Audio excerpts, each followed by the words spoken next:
Eh bien, nous voici sur la deuxième partie de cette petite formation. Euh, et cette deuxième partie va parler de l'entraînement en lui-même. On va se placer sur différentes échelles de temps, à savoir comment est-ce qu'on organise son entraînement sur une semaine.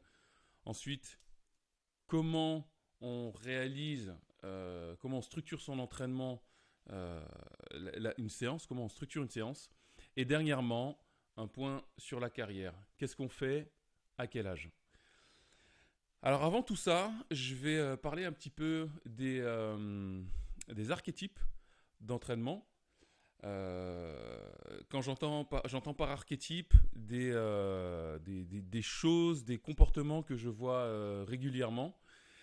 C'est pas qu'ils soient bons ou mauvais, hein, ce sont juste des choses que j'ai constatées.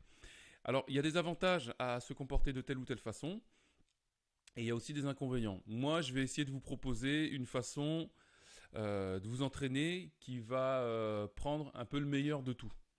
Alors, il y a trois archétypes d'athlètes que j'ai pu observer. Alors, le premier, c'est le collectionneur slash spammer. En gros, le collectionneur, qu'est-ce qu'il va faire? Il va avoir en tête tel ou tel ou tel mouvement, et son objectif, ça va être de répéter le même mouvement jusqu'à ce qu'il passe, sans se préoccuper de savoir si c'est réussi proprement ou pas. Et comme je vous ai dit, c'est un extrême, hein. On n'est jamais un archétype, complètement un archétype, on est euh, une combinaison de plusieurs archétypes. Et donc le collectionneur, le point positif, l'avantage d'être un collectionneur, c'est d'avoir un panel de mouvements très varié au bout d'un certain temps. Euh, L'inconvénient, c'est de ne se concentrer que sur, euh, que sur la réalisation et pas sur comment elle est faite, c'est-à-dire pas sur l'esthétique. Donc ça, c'est l'ombre du collectionneur. Deuxième archétype, c'est l'enfant. Ben, on est tous des enfants. L'enfant, pour lui, tout est possible. Tout est possible. Il va suivre la tendance du cours. C'est-à-dire que s'il voit des personnes réaliser telle ou telle figure, ben, en fait, il va les suivre. En fait, c'est un suiveur. Alors, vous voyez qu'il y a quand même des avantages et des inconvénients, là encore, à faire l'enfant dans un entraînement. L'avantage, c'est que, ben, en fait, on est vachement optimiste. On sait, on sait, on est convaincu que telle ou telle technique, on peut la passer avec l'entraînement. L'inconvénient, c'est que, ben, en fait, pendant une séance, on arrive à se concentrer sur rien. Et au final, on amasse des petits bouts de technique, mais rien n'est jamais finalisé. Vous voyez que déjà, en fait, le collectionneur et l'enfant, dans un certain sens, ils viennent se compléter. Ces deux choses-là viennent se compléter. Et puis, le troisième archétype que j'ai vu, c'est l'horloger. L'horloger, lui, ce qu'il va faire, c'est que il va... En fait, les horlogers ne font que réparer des horloges et des montres. Ils ne réparent rien d'autre.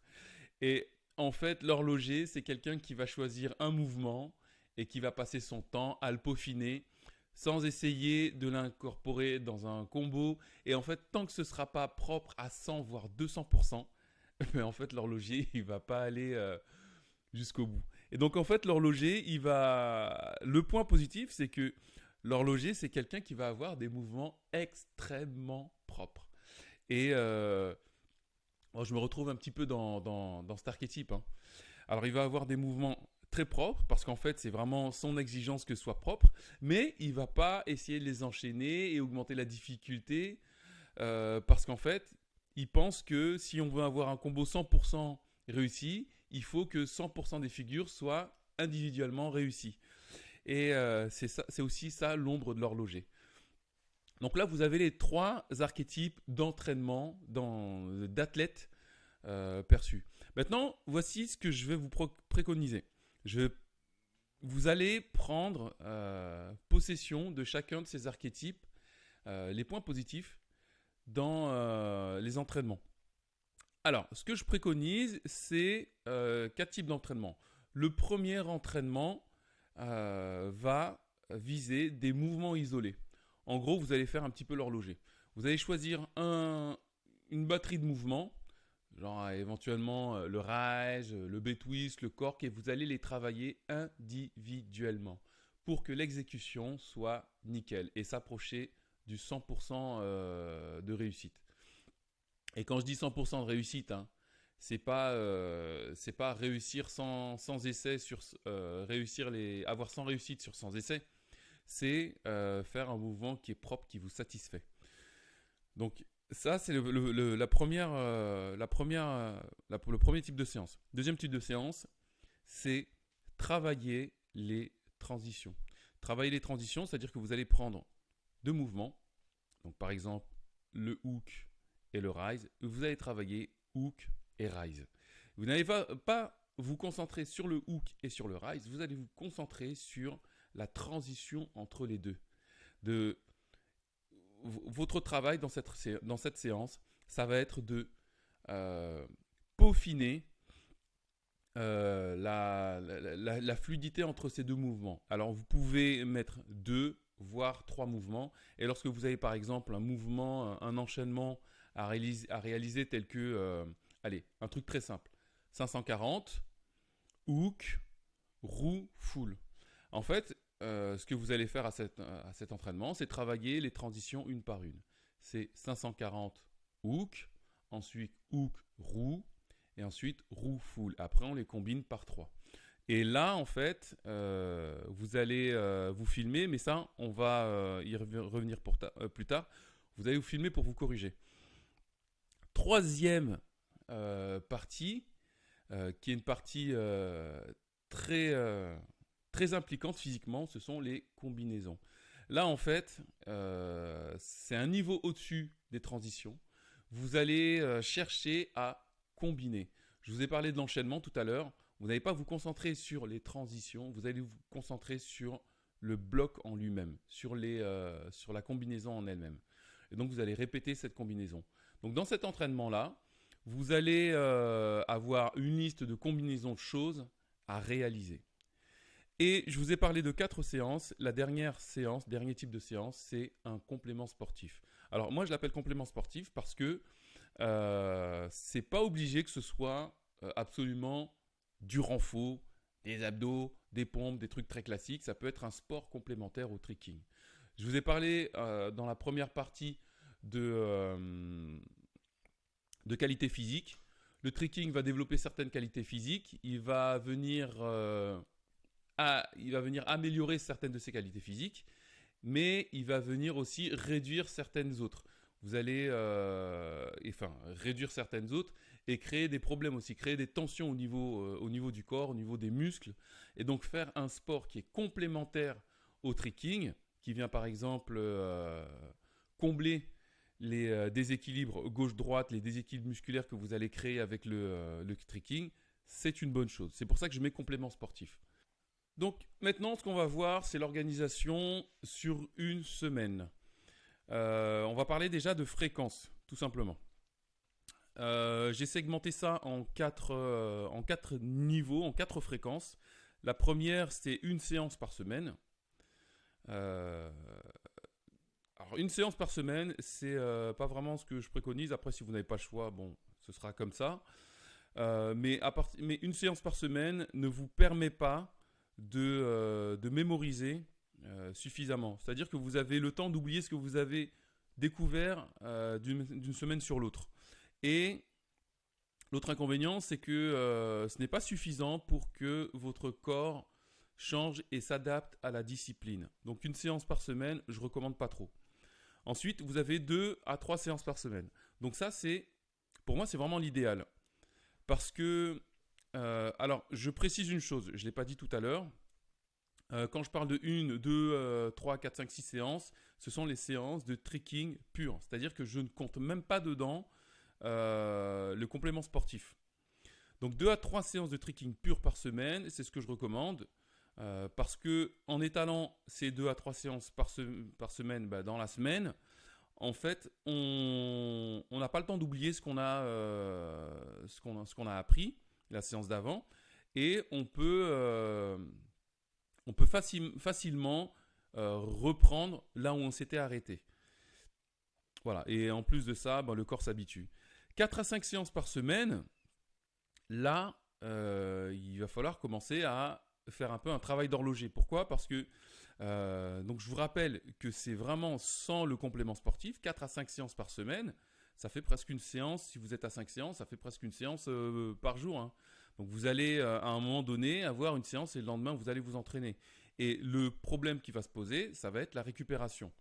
Donc là, quand je vous dis qu'il faut faire un travail d'horloger, c'est qu'il faut vraiment être très rigoureux sur la récupération.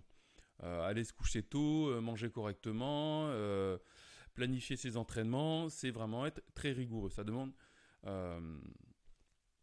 quand même pas mal de préparation. Si on ne fait pas ça, ce qu'on risque, le risque qu'on court, c'est la blessure. Et si on sait plus, bon, là, c'est vraiment les pros. Là, c'est même pas horloger. Hein. C'est de l'horlogerie atomique. Hein. Si on sait plus, il faut vraiment être très, très, très rigoureux sur la récupération. Là, les risques de blessure sont quand même assez élevés si on ne fait pas attention. Donc, petite notation, hein, je vous ai mis des étoiles pour ce que je recommande. Et pour moi, l'idéal, c'est 2 à 3 séances par semaine. Et si on est vraiment initié, on a l'habitude de faire du sport, 4 à 5 séances par semaine, ça peut passer. Ça dépend aussi de l'âge. Alors, comment vont s'organiser ces séances sur la semaine ? Donc, sur la semaine, vous avez 7 jours. Je vous ai mis J1, J2, jusqu'à J7. Vous placez le dimanche ou le lundi où vous voulez. Et en gros, sur les 3 séances que je vous ai données, donc rappelez-vous, 1, mouvement isolé, 2, transition, 3, combinaisons. Vous allez les organiser comme ceci. C'est un exemple, hein, mais je vais vous expliquer comment j'ai fait. Donc la première séance va concerner les mouvements isolés. Donc faire des mouvements isolés, ça ne demande pas beaucoup de ressources. Vous avez le temps de récupérer. Il vous faut à peu près 48 heures. Ensuite, vous passez aux combinaisons. Vous pouvez faire les combinaisons. Les combinaisons, je vous ai dit, c'est une séance qui est vraiment très prenante physiquement parce que vous allez faire des enchaînements qui sont quand même longs. 4, 5, voire pour les pros, pour les personnes avancées, 11 mouvements. Là, il va vous falloir plus de temps de récupération, donc au moins 72 heures. Et c'est pour ça que les transitions, vous pouvez les voir en J6. Voilà, 48, 72 heures après. C'est une façon d'organiser. Vous pouvez organiser de façon différente, en inversant transition et mouvement isolé. Comme ça, vous avez vraiment l'ordre que je vous ai donné tout à l'heure, c'est-à-dire travailler d'abord les mouvements isolés, ensuite les transitions et ensuite les combinaisons. Ce à quoi il faut vraiment faire attention, c'est le temps de récupération entre ces séances. Alors, vous n'êtes pas obligé d'avoir 3 séances. Hein. Il est possible que vous n'ayez que 2 séances. Ce que vous pouvez faire, c'est couper la séance de combinaison en 2 et faire une séance mouvement isolé / à la fin combinaison avec une proportion de tiers, un tiers. Et la même chose, faire une autre séance avec 2 tiers de transition et 1 tiers de combinaison. Donc ça peut se répartir comme ça. Et puis si vous avez plus de séances à la semaine, vous pouvez faire d'autres combinaisons ou dupliquer certaines séances. On passe maintenant à l'enchaînement. Donc un petit résumé. Je suis conscient que là où on s'inspire, c'est des plateformes de réseaux sociaux telles YouTube, TikTok, Instagram, et aussi, non pas seulement les plateformes de réseaux sociaux, mais aussi en discutant avec d'autres personnes, en regardant en regardant physiquement les gens faire. Et donc, il faut à un moment donné, incorporer de nouvelles techniques. À quel moment le faire ? Le meilleur moment, c'est lorsqu'on travaille les mouvements isolés. Alors, bien que l'entraînement soit bien planifié, vous pouvez à ce moment-là dire tiens, ce mouvement-là, il me plaît, j'aimerais bien le bosser. Donc, mouvement isolé, en fait, vous allez ajouter des mouvements, mais vous allez surtout pendant cette séance-là, et surtout, remédier et corriger ce qui vous a manqué pendant les combinaisons. Ensuite, les transitions. Les transitions, ça va être un peu une séance de validation des mouvements isolés. Si les mouvements isolés sont bien réalisés, vous pouvez essayer de les concaténer et voir si c'est fluide. Si c'est fluide, c'est que c'est bon, c'est validé. Et une fois que c'est fait, une fois que la période de transition, les transitions sont faites, vous pouvez passer à la capitalisation, c'est-à-dire valider une dernière fois valider une dernière fois ce que vous avez appris. Donc voilà, enregistrez bien ce schéma, il est vraiment très utile. C'est vraiment quelque chose que j'ai construit avec le temps, avec les séances, avec les discussions. Et c'est pas seulement dans ma discipline qu'on utilise cette méthode-là. Alors, petite parenthèse sur l'entraînement. Alors, je vous ai parlé de réaliser des mouvements isolés. Comment choisir ces mouvements isolés? En fait, ce que vous pouvez avoir comme stratégie, c'est vous fixer un objectif. Fixer un objectif. Donc là, je vous ai mis un petit dessin, un petit schéma, un arbre qui se sépare, un peu comme un arbre généalogique. Hein. Et vous avez comme objectif suprême d'atteindre le corkscrew, le cork. En fait, votre capacité à réussir à réaliser le corkscrew peut dépendre de votre capacité à découper un problème. Je m'explique. Le corkscrew, en fait, c'est une combinaison de plusieurs patterns de mouvement. Vous voyez, corkscrew, en fait, en capoeira, on appelle ça une lune vrillée. Donc, en fait, c'est assez simple. Hein. Vous avez la lune et vous avez la vrille. Si vous maîtrisez la lune et vous maîtrisez la vrille, vous les combinez, ça donne une lune vrillée. Et pour atteindre ces différents objectifs-là, en fait, on peut les découper en sous-objectifs. Le cork, ça se divise en deux patterns de mouvement, la lune et les vrilles. Et vous voyez qu'en fait, pour chacun des patterns de mouvement, vous pouvez séparer le problème en plusieurs petits morceaux. Donc une fois que vous avez séparé le cork en lune et en vrille, eh bien la vrille, pour l'obtenir, vous pouvez faire encore une autre sous-segmentation. Alors, je ne vais pas m'attarder sur ce schéma. C'est un exemple de schéma. C'est comme ça que j'ai appris moi-même le cork. Mais déjà, première chose, c'est que vous aurez beau... vous avez certainement vu sur Internet des petits tutos de 20-30 secondes où on vous explique que pour avoir telle figure, il faut raisonner par première étape, deuxième étape, troisième étape. En fait, déjà, les progressions pour avoir une figure ne sont pas toutes linéaires. Ce n'est pas linéaire. Donc ça fonctionne déjà en arborescence.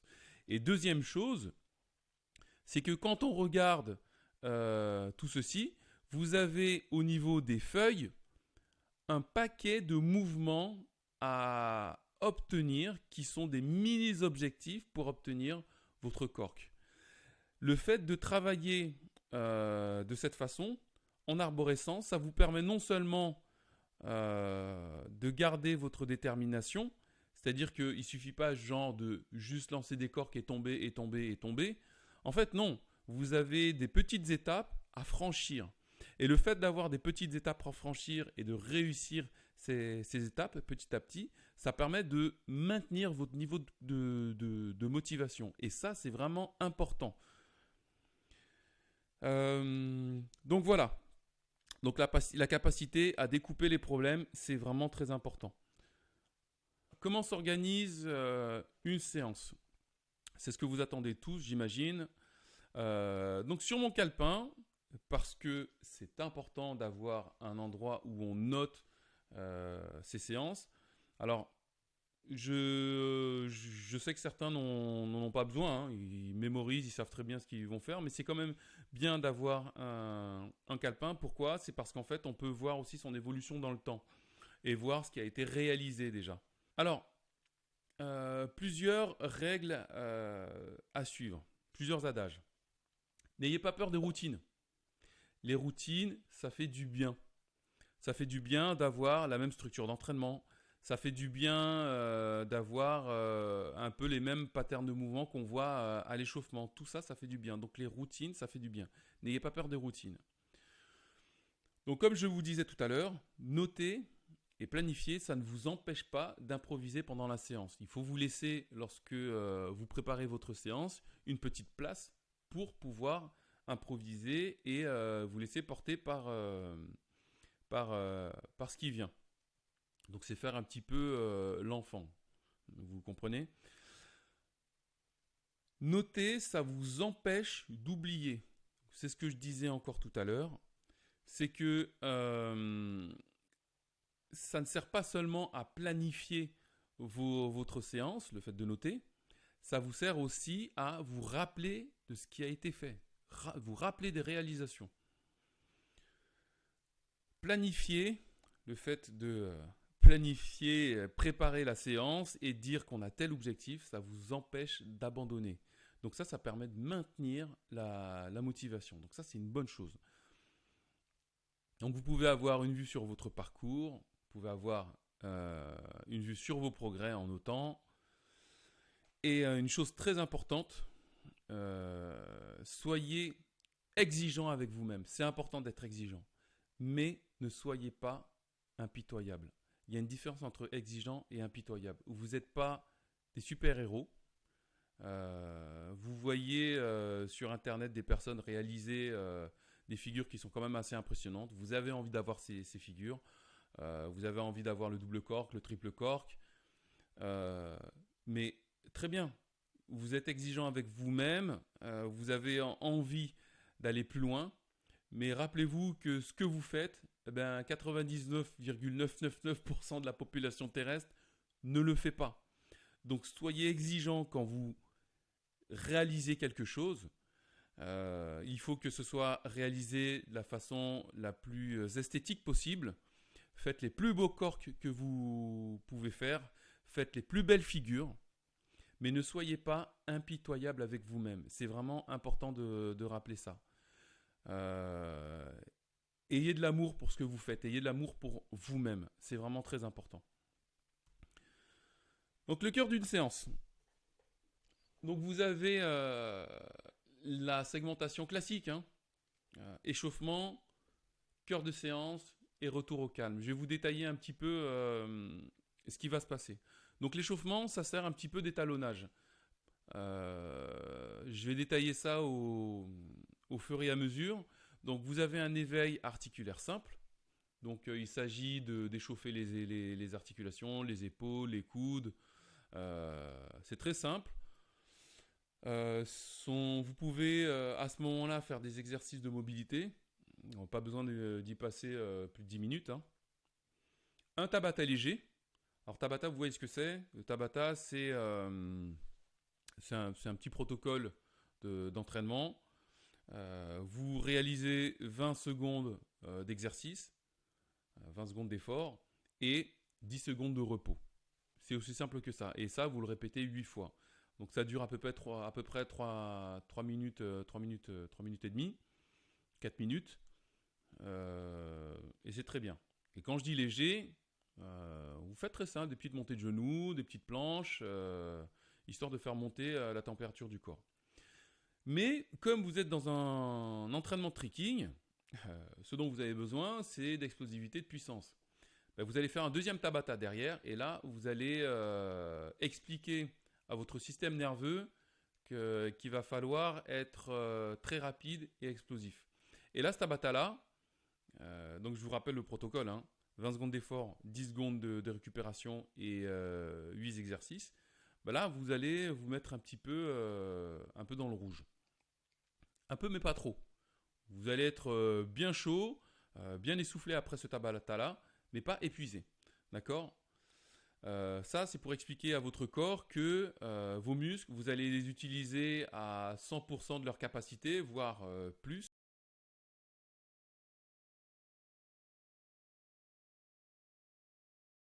Ensuite, vous allez passer aux étirements passifs, dynamiques Et en gros, cette partie-là, c'est l'éveil souplesse. Attention, vous allez juste non pas essayer de gagner en souplesse. Cette partie-là va vous servir de point d'étalonnage.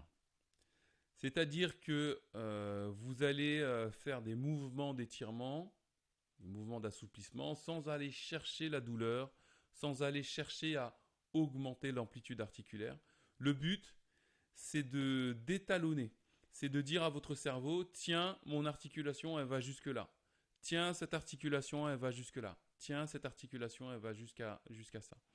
Alors, vous commencez par les étirements passifs et ensuite, vous passez aux étirements balistiques, aux étirements qui sont plus dynamiques pour rester dans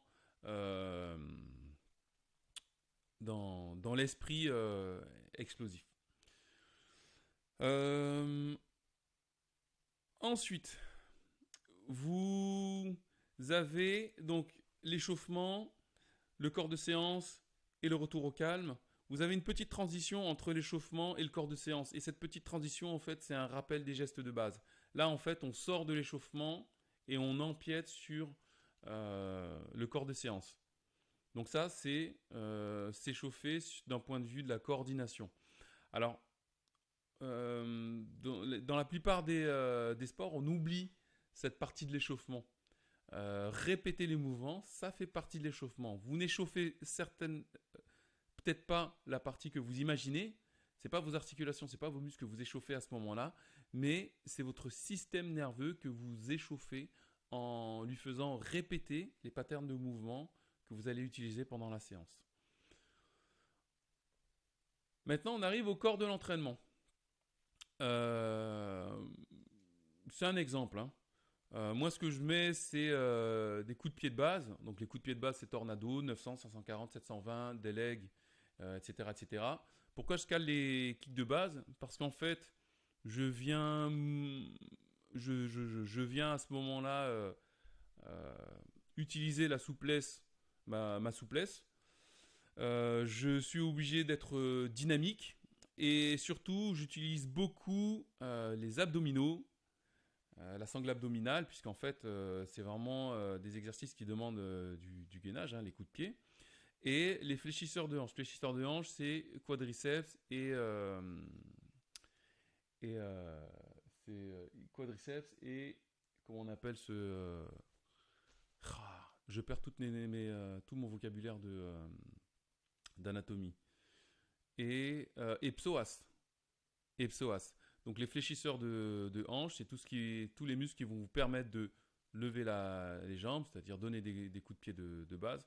Donc vous avez les adducteurs, les quadriceps et le psoas, les psoas. Ces muscles-là sont importants non seulement sur les kicks, mais aussi ils vous préparent aussi à swinger, à faire des swings, parce que ce sont exactement les mêmes patterns de mouvement, les mêmes muscles qui sont utilisés pour les swings. Donc c'est pour ça que je commence par des kicks de base. Ensuite, les mouvements de base. Donc dans les mouvements de base, vous vous placez à votre niveau. Chez certains, les mouvements de base, c'est déjà les corks et tout ça. Moi, mes mouvements de base, c'est papillon, B-twist, des gainers. Et c'est faire 5 ou 8 répétitions de chacun des mouvements. C'est histoire de vraiment passer un niveau au-dessus un niveau au-dessus. Ensuite, là, en fait, par exemple, on va dire que cette séance-là, je fais des mouvements isolés.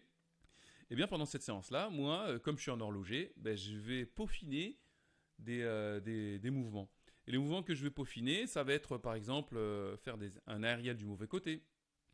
Faire un rise TD, un arrière du bon côté, un arrêt semi, un gainer semi. Alors, en fait, ces mouvements-là, je les ai pas choisis n'importe comment. Si vous remarquez bien, le raise, c'est une envolée, c'est un mouvement qui se fait du même côté de votre roue, mais la roue du mauvais côté en fait. Je ne sais pas si vous avez compris. En fait, votre raise se fait du même côté que la roue de votre mauvaise roue en fait. Et donc, je travaille mon aérien du mauvais côté pour améliorer le raise du bon côté. Donc une fois que j'ai fait ça, je travaille l'aérial du bon côté, l'aérial semi, l'aérial et ensuite le gunner semi, etc. Alors vous imaginez où je vais en venir, c'est que les séances suivantes, ce que je bosserai, c'est un combo très simple, c'est hook, aérial semi, tout, swing, aérial semi, swing, raise. Donc c'est ça l'objectif. Donc je répète, l'objectif de ces mouvements, c'est de faire la combinaison hook, aérial, swing, raise ou raise TD. Donc le retour au calme, je risque d'en surprendre plus d'un. Il y en a qui mettent les étirements, du renfort. En fait, vous pouvez faire tout ça, mais vous pouvez aussi mettre du sprint. Vous pouvez faire des équilibres sur les mains. Hein. Vous pouvez faire de la corde à sauter. Vous pouvez faire du vélo, des étirements. Le truc ici, c'est que vous allez faire des exercices ou bien des activités à pattern de mouvement très simples. Des patterns de mouvement qui sont gérés par la moelle épinière. Il faut savoir que le système nerveux central, il se sépare en plusieurs parties. Hein, et chacune de parties a une fonction bien précise. Et par exemple, si on prend écrire tout simplement, écrire c'est géré par une aire du cerveau qui est située dans le cortex, hein, dans le cerveau. Par contre, la marche, la course, ce sont des mouvements qui sont gérés par la moelle épinière. Et dans le retour au calme, le but c'est de faire ces exercices-là. Pourquoi ? Parce que pendant les séances, je vous rappelle, le tricking, c'est un sport où vous êtes en perpétuelle recherche, en perpétuelle réflexion. À un moment, le cerveau, il sature. Hein. Et les exercices, là où il vous reste de l'énergie, en fait, c'est dans la moelle épinière. Parce qu'en fait, cette moelle épinière, vous l'avez utilisée, mais pas tant que ça. Il reste encore un peu de jus dedans. Et là, vraiment, pour vider, vous pouvez faire des sprints. Ne courez pas à 100% de votre vitesse. Hein. Vous allez à 80, 90%. Pas la peine d'aller très vite. Pas la peine de faire très long non plus. Vous allez jusqu'à 60 mètres. Un exercice que je peux vous recommander si vous avez de l'espace et que vous n'avez aucun obstacle en face de vous, c'est de faire des sprints avec les yeux fermés. Là, vous allez vraiment vous concentrer sur votre ressenti. Faire des équilibres sur la main, corde à sauter, donc tout ça j'ai dit. Voilà. On va passer maintenant au complément sportif. Et je pense qu'on va faire une vidéo à part parce que là, il y a vraiment des choses à dire. Bon, on se donne rendez-vous pour la troisième partie. Je pense qu'il n'y aura pas 2 parties, il y en aura plus, et pas 4 parties, il y en aura 3. C'est bien, ça me fera une belle trilogie où on parlera des compléments sportifs, c'est-à-dire les activités que vous pouvez faire en complément du tricking. Et je vais vous parler aussi d'une notion importante à avoir en tête quand on s'entraîne. Et cette petite notion, en fait, ça va tout changer pour vos entraînements. Donc on se donne rendez-vous pour le 3e épisode très bientôt. Allez, à bientôt la faune.